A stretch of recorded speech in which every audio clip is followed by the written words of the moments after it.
to the Trap Advisor, y'all. Another episode today. Poncho Gas Man here. Got a special guest in the building. Gio, Mr. Talkin Tokin himself. Thank you. What's thank up, my you. man? Thanks for having me on, man. I Oh, appreciate this. man, it's long overdue. I've been wanting to do this with you forever. I'm glad you have it going, though. I'm glad. Last time I saw you, we hooked up. You were just talking about doing it. Man, doing you know, and I've been talking about it for a long time, man, but I'm putting it into action finally. And I'm just so glad to finally be doing this because you are the cannabis man in Vegas, for real, man. I I mean, appreciate that. you got a lot of good information you share with the people, man. So, can you tell us about Talking and Token, man? Like, let's start off with that. Yeah. So I'm one half of the mighty Talkin Tokin crew. Um, it's me, my friend Amber, and a few others. But what we like to do, we started with the industry. I started with the industry, and I've done a lot of different positions. You can name it. I've done it from cooking to bud tending, inventory, deliveries, anything I thought if I'm gonna talk shit about one day, I need to have experience in. And so I did that. And I just noticed throughout those 7, 8, 9, 10 years now, a lot of things were changing and it wasn't always for the best. And we wanted everybody to be open about it. Like right now, you just shared that that Leaf is a cookies collab. I don't think a lot of people know that. So we were like, we should let people know what's going on with cannabis, the laws, music, events, and be open with people, and people should be open. And so we just started with that. We started with representing brands and going to music venues. We always thought it's just more than weed. It's music. It's medicine. It's painting. It's photography. So we just want to share the community of cannabis with Vegas and do the same thing and share cannabis with the community. So that's Man, I what we've been love up that, to. man. What was the first dispensary you worked at? It was a mighty grove over off by the airport. I can't think of the streets right now. They're still there. Shout out to them. They started me with a butt tender position, and that was fun. You learn a lot.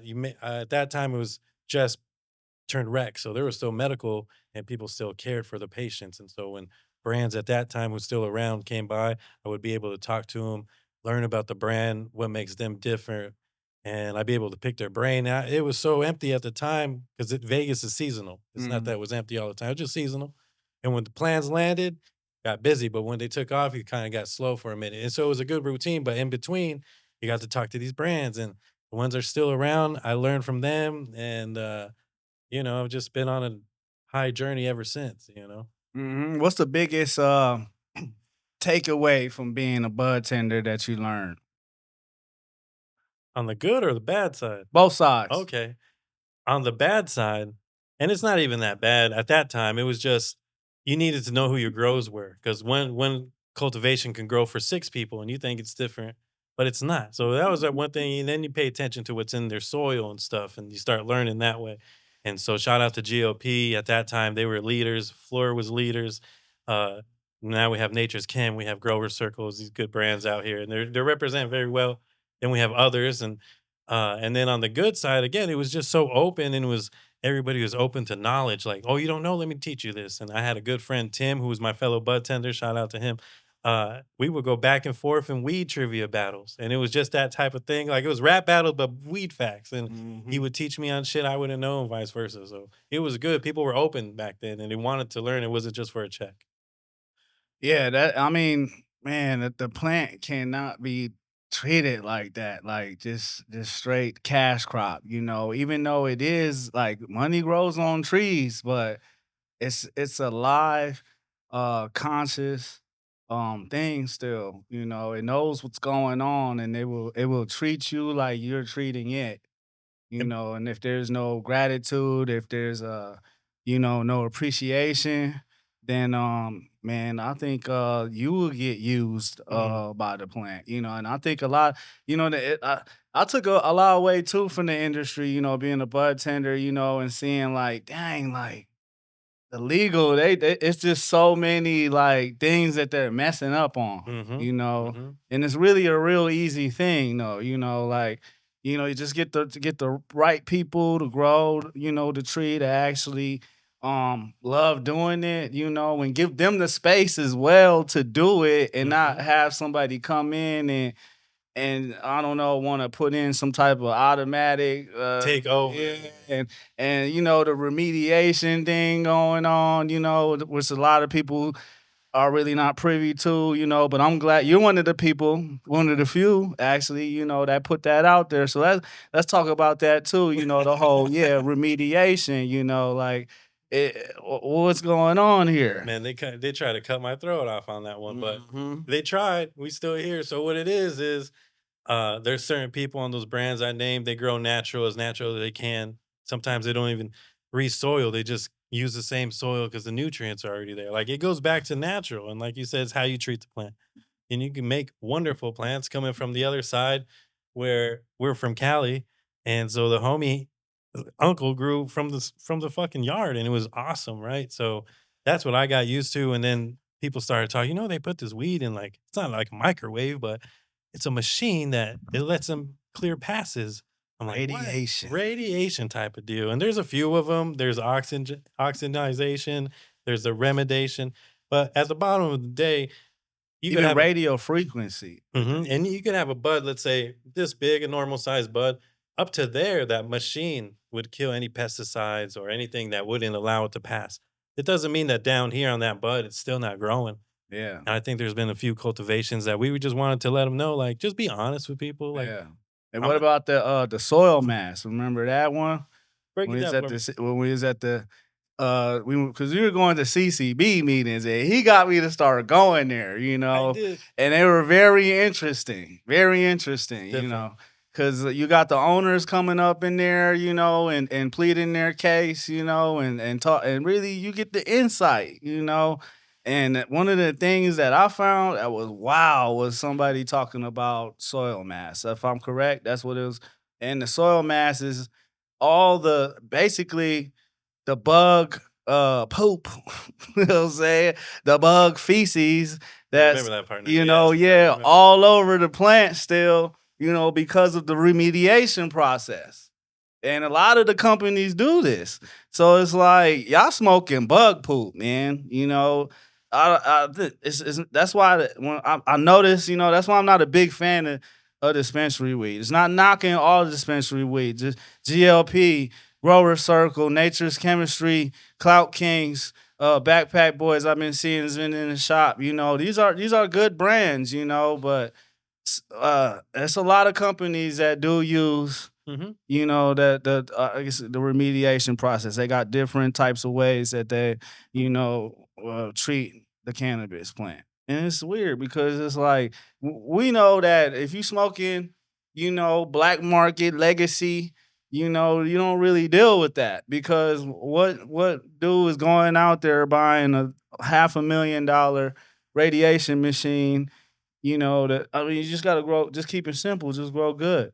Why Like, not? yeah, like you don't have to do the machine to wipe out the terpenes and to kill the bacteria and fungus and whatever. Like if it's a bad grow, then you to toss it out. Like that's another thing. It's like the weed failed, so it should be tossed. But they use the machine and oh now it's good. It's clean, yeah. But it's not good, it's even worse because now, it's got radiation on it and whatever ways that they use the soil mass, the bug poop, which can't be healthy for the lungs. I don't, we're the test dummies. And when we came out with a list, it's public knowledge of who does and who doesn't. We had messed up a few numbers on it. So certain people got called out, shouldn't have got called out. We corrected that when we Mhm. found that we did wrong. But for those other people who were on the list, it wasn't even about, I want to get you in trouble. I hope you lose. It was just put a sticker on it. Just let the people know, like if you went to Albertsons, organic, non organic, and let the people choose. It don't matter. People with a certain budget are going to pick your weed all the time. But shout out to GLP who stand by their word, stand by their farm. So much so now in Pahrump, they have a produce farm. So they grow tomatoes and Mm. lettuce and carrots, and they teamed up with a farm who sells grass fed beef. And why can't we just do that? You know? And so, but anyways, up to that. And all we wanted was a sticker. Obviously, we lost because it was just the people versus money and lawyers. And that's another thing interesting about CCB is you can see when money gets together to fight one thing, all the lawyers of cannabis fight for one thing. I might not like you, but we all fight for one thing. It's a trip. And if you can learn these $10 words, these meetings, they seem boring at first, but they're very interesting. And yeah, we Very. did that. We did that. And we're proud of it. We're proud of doing that. Like I said, I 86 out of Planet 13, 86 out of Inyo. Uh don't matter because not all dispensary is good dispensary weed, Mm-mm. you know? And Mm. people know me, so I go back and forth. You know what I do. You know where I smoke. So, but it's been fun. It's been a hell of a ride. It gave us a couple awards. Me and my partner Amber, we've been Cannabis Educator of the Year twice in Nevada, activists twice. We've done speeches for them in Cali, Arizona. So it's been fun. We represent. We represent a few people, but the Okay. people, always the people. When we see unfair shit, we gotta call it out. Yeah, man. Honesty is the next policy. The best policy they say. Mhm. And that's all we're asking for the companies. Like, just let the people know. Even on the last one we did the post about the kid who was hitting the vape pen, killed somebody on this he jumped the curb, his car had struck somebody, killed him. Yeah, But they found the vape pen, so now he got caught DUI with cannabis in the yeah. system. No, hey, look. I always, because I got pulled over too a few times. And but you had some cool cops, and it's just like be careful because if you get into an accident and somebody gets hurt, then they're gonna hold you liable. It don't 100%. matter, but I think the only thing that kind of protects you though is having a medical marijuana card because you're a patient of the state. It's a different thing now. You're not because they label it as recreational. So when Mhm. you get caught with that weed in your system and you don't have a med card, then it's not a medical thing. It's you was just high and you was driving. So, I think a lot of people don't know that. It's just a little. If you wanna drive, if you wanna protect yourself, you should invest into a medical marijuana card, man. It's So, worth it, yeah, it's a good card. and put your stuff in the trunk. Yeah, absolutely, absolutely. And I ain't condoning driving high, but just protect yourself You out here. smoke under the eyes of the law, if you smoked last night and it's 4:20 in the afternoon the next day, you are high enough to not drive. You are impaired. But And remember this though, when you get pulled over, it's hey, well, what's them lawyers from Cali? Pop Brothers The Law. Pot Brothers. Mhm. Like, shut the F up, don't answer any questions. Like a lot of y'all incriminate yourselves. Y'all get mad nervous and you just like start, oh, I smoked an hour ago, or like, no, you don't gotta answer any questions, just chill, because if they want to take it to that level, they gotta take it to that level in the court. But in a traffic stop, you have the control, in it. Depending on how it is, like if you got your blunt all out there and hey, look, man, you was slipping. Mhm. You was slipping, man. You're not supposed to, but you know, if you have all your bases covered, you should be solid. You can hold the higher ground. Like, no, I'm not gonna answer any questions. You write your ticket, whatever. And not all cops are bad, but a No. lot of them are. And sometimes they wanna harass you, and I've been nervous enough to say some dumb shit, and now I'm getting in trouble, I'm getting more questions than I should have been, because I put myself in that position, but yeah, just pot brothers in law, like Pot just shut the fuck up. Hmm. Am I being arrested? Am I being detained? That's a difference. You ain't gotta roll your window down all the way, they say, but everything we do, it's always up to them. Like, what I find strange in the report says that the kid, obviously, they say he was impaired off cannabis. My thing is, he took the field sobriety test, and it's not that he failed numbers or he failed this or what whoop de wops. He unsatisfactory. Yeah, So the cop said he was yeah, unsatisfactory. So now it's your word versus them, and this is where sometimes you gotta be smart about it because unsatisfactory just means whatever you did, I don't think it was right. Sorry, yeah. They and that got. I sucks. know that when I read that, I was like, yeah, they Mhm. got me like that too before. I did a field sobriety test, and he said, and I did everything good. Like I'm like, I wasn't even tripping because they didn't pull me over because I was doing anything crazy. I wasn't speeding. I wasn't anything. It just blurred me, and then Mm. smelled the tree, and then want me to do this because I had a CDL. So it's different, y'all. When you got a CDL, it's a professional license. So I couldn't just say no to the cops, what they're asking me to do. Oh, Yeah. So didn't know that. I did the field sobriety, and man, he said the same thing. He said it's unsatisfactory, and I'm like, what does that mean? I'm just like, well, you not. I mean, I did everything right. Like, what are you going on? He was just like, and then he gave me this whole spiel about being high and driving that you're impaired and that you killing the sperm cells. You can keep. Damn, he went that I, far with it? yeah, I can become impotent, and I'm What? like, bro, come on, man, like this crazy, man. That's when, hey, right after that, like I ended up getting a DUI, y'all, man. That shit was fucked up, Mm. over some tree. And I wasn't even doing nothing crazy. I was abiding all traffic law, but I'm got my medical card. Yeah, Gotta and get that. I've been, we're on Instagram and other things, and I've been in discussions with people from visitors and people who live here or have dispensaries in other states. And they said, well, when I go to Vegas, man, like I could just smoke in the streets. I don't get harassed. I smoke in the casino. I'm like, you're not supposed to do any of that, technically. Well, the dispensaries don't say nothing. Technically, if that cop had a bad day, that hotel employee had a bad day, they can rally, they can give you a ticket or they can get your room, give you a fine. It's really not talked about, but it is here. And that's another thing is dispensaries should let people know this is your option. And now put it in the trunk when you drive. Absolutely. That's a really good We have idea. to be safe for our Yeah, yeah, people. yeah. It sets us back right now. It makes us look dumb as fuck. Like we fought so hard in this, no offense to the kid, but he was looking for receipts and this and that. It kind of sets us back a little bit when we're going so far. No, it's all the way messed up. I mean, it's Vegas. Hmm. It should be way more like open and lax about cannabis. Like, Hmm. I've been to freaking Amsterdam, and it's kinda the same too, it's kinda foolery, like a trickery because a lot of people think that it's legal, um, to smoke in Amsterdam, and it's not, it's tolerated, it's no That's a low great word. law, yeah, it's a tolerated, Yeah. and they don't even have they're not I but it's wild, you can go to the coffee shop and just smoke, you know what I'm saying? Get your tree, smoke, you can probably smoke outside just like here, but it's like you said, if you run into a cop and he might be having a bad day, you don't like the way you look, you can get a ticket. You can go to jail. You're not supposed to be smoking outside. Same thing out here. It's confusing. You come out there as a tourist, like we illegal. It's a dispensary. I bought it legally. You smoking outside. You smoke. Where you supposed to smoke?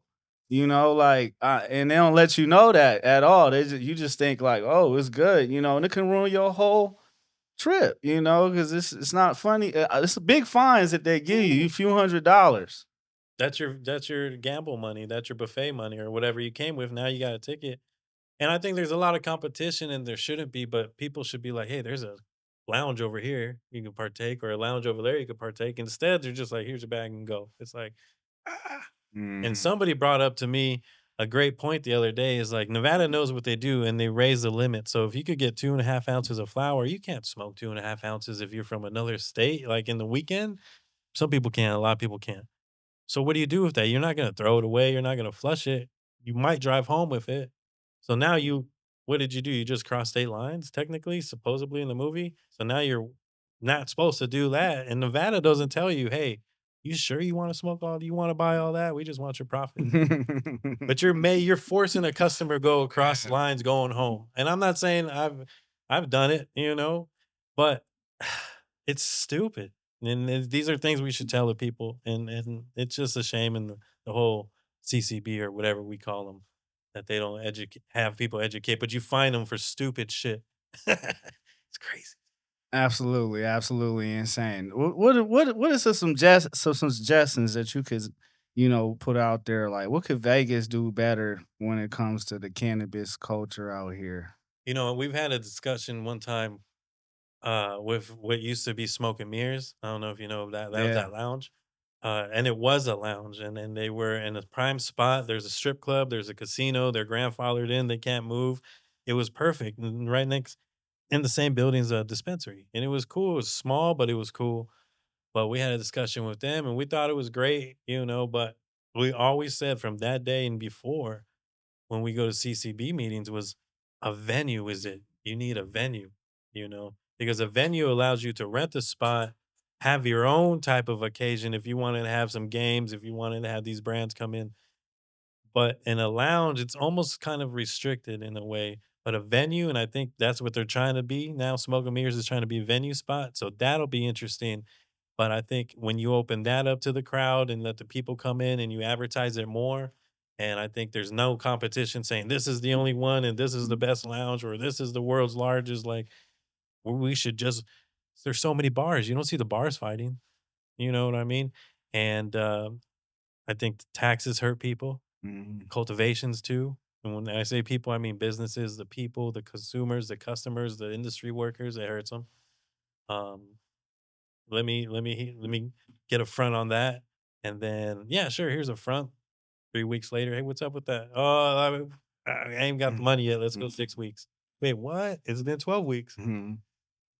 But when you have people who don't know the business of the business, and you just have people saying, "That's cool, you fronts." No, you don't front in this business. You don't front in a Uh, cash business, uh, especially when you have no federal backing. You don't mhm. front. And I think that sucks and it reflects on some things. And we're Vegas, like you said earlier. We should have people coming to us and having fun, not like shit weed and a shit time and not whoop de wops. I don't know. I worked with a company. We threw an event in New Jersey, and true story, right hand up to God. I was rolling a joint with the robots, and then smoking one with my backpack on my this side. So I had all my stuff here, and I blew out a smoke, and two cops walked right next to me, and I heard another voice say, "Smell that, boys? You're not gonna smell it till you get home." And I looked over, I just saw the two cops, and I was like, "Fuck!" So I put the J down, and then the guy who talked to me was the guy in charge of those two who said, "Smell it," and I looked back and I was like, "What's up?"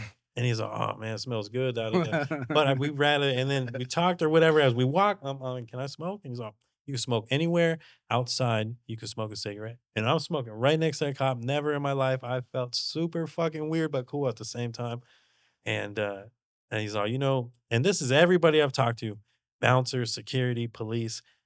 We love doing your guys' events and parties because when people get drunk, there's fights, there's throwing up, there's arguments, there's domestic whoop de wops. But you guys all want that food truck or that food truck. Like the biggest thing is like food. And I was like, bet. And I asked him, "Are you smoke?" And so me and my wife smoke when I get off work. I rolled them two, whoop, whoop, real quick. The robots. Here you go. Gave two more to the boys up front. I was like, appreciate you protecting us. And that was dope. Like there's no other place I've ever said I gave weed to the cop. Legit. That's dope to me. And I can't do that here. The Yeah, poor no. guys. Oh man. Oh man, it's terrible. And you know. police should get to be able to smoke like for real, because when you see, well, where's domestic violence the highest? Mhm. It's with the police. They need to definitely relax after that hard, crazy day. Like, dang, man. But they give them some opiates and they're driving on some opies but we can't drive on weed? It makes no sense. You just took a Valium, 2 perks an hour before going on to shift for pain and you couldn't sleep, and now you're driving, giving out tickets to people who smoked the night before, like, that don't make sense to me. But I don't like the cops, so Yeah, but they should smoke sometimes. yeah, yeah, yeah, man. Yeah. So okay, man. We got some stuff covered, man, on this cannabis culture, A man. little bit, a Yeah, little bit. yeah, yeah. We try to. Anything else you wanna leave for the people? I think, one of the biggest things that we talk about is whatever you're doing, you should do it. So there's been a lot of cats who I worked with in dispensaries that mostly were into music.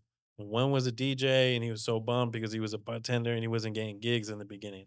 And now he's opening up at Swan Dive. He's at industry parties and clubs. And every time I see him, he's just like, "You were right. Should have just followed that passion. I can still do what I do, but now I love it." And there's another cat who this weekend, or he's open up for currency. And so every time I talk to him, and the last time I talked to him, he talked to me about currency, and he's always been just like, "I've been on your side." Every time they bring your name up, these other people bring your name up. I'm like, "Yeah, but G said," They shut up. They don't like you. And I'm like, yeah, because they're about money, they're about business. So I got some people that follow their passion and still talk good about the business. And I always just say, follow your passion. You know what I mean? And even if it's not weed, if it's food, weed is food. How do you think these chefs come up with dope ass recipes and deep fried Oreos and this and that? Like, or painting or something. Yeah. Weed is everywhere. Just go with your passion. Because if you're not happy where you're at in this industry, you can make soda. Mhm. You can make designs and smoke weed, like, Mhm. and that making money. So just follow your passion. The weed's gonna be there. We've done it before. We'll do it again. So just be happy. Just be happy. Yeah, it ain't going nowhere. I definitely agree with that. Follow your dreams, get on it. If you got it on the back end, start it right now, for sure. That was the hardest For thing, sure. especially for podcasts for us. Like we had to find a studio where we could smoke at the same time. We're not computer savvy, mic savvy, or nothing. So we go to the homie's house. He sets it up. It took us forever and a day, and we lost, an account that was pretty good. And so we just started from the back end again, and people still know who we are, and that's fun. But passion, I What's love your weed. boy name? That's gonna be at the currency thing. What's Oh, Chip. Chip? Yeah, yeah, long-haired cat. On Instagram, he goes, "Chip No Dale," instead of Chip and Dale, it's just Chip No Dale. But he's been doing his thing, man. Shout out to him. And then the other cat who's a DJ is uh, uh, Freddie. He's a fucking little ladies' man. So I imagine I'm laughing right now. I already see him. So Crew, what's up? But Fred the Gemini is his name. Funny dude. And he doesn't do DJ like normal. Every DJ does the same song. He blends. And songs you're like, that shit don't go. And then you hear it drop and you're like, ooh. It slows it down. He mixes it. And it's a real DJ shit. So Mhm. shout out to him. I like that. I Yeah. like that. Where can the people find you at? On Instagram, we're always talking underscore and underscore token. But we're on YouTube, we're on Spotify, same name. Yeah, we're coming out some t-shirts here and there. So All right, we'll brother. hit you, Well, man. hey, I appreciate you, man, Homie. coming through. It No, man, I'm was a proud of great you. interview. We definitely Congratulations. got to do another one. Congratulations. And that's a wrap from the trap.